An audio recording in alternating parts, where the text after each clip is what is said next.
Hi, I'm here with Christabel Braden, one of my constituents, and she is here on the Hill to talk about head injuries.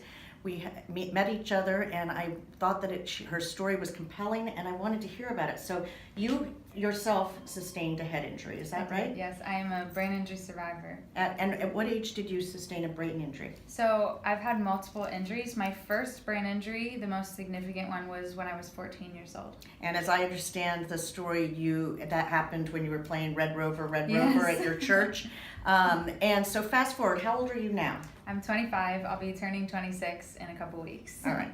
And how do you receive your medical care? What kind of insurance do you have? I'm currently under my father's insurance. Your father's insurance through his employment? Mm-hmm.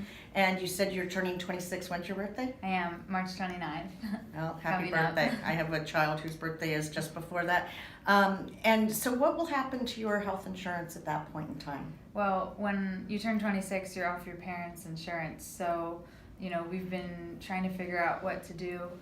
There is an option to file for an extension for a child with a disability if you live with your parents and if they provide for you, which is my case due to my brain injury. I don't have a driver's license.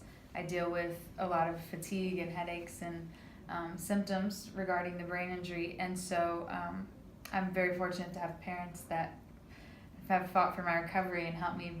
So my father is filing for an extension, but we don't know if we're going to get it or not. And as I understand it, that has to be redone every single year in order to have an extension. And so if you were to lose your health insurance, if your father doesn't get an extension, what would you do then? Well, I'd have to file for Medicaid and see if I'd be approved. And Medicaid doesn't always cover all the specialists that you need to see when you have a brain injury. The PCP can't do anything besides refer you to a specialist. Mm-hmm. And then even now, my first brain injury happened when I was in pediatrics and I was 14. And even now, their brain injury is there's still new things they're discovering that I've had issues with, like my eyes not tracking the same balance issues. And I'm even I've been going through vestibular therapy through vestibular system.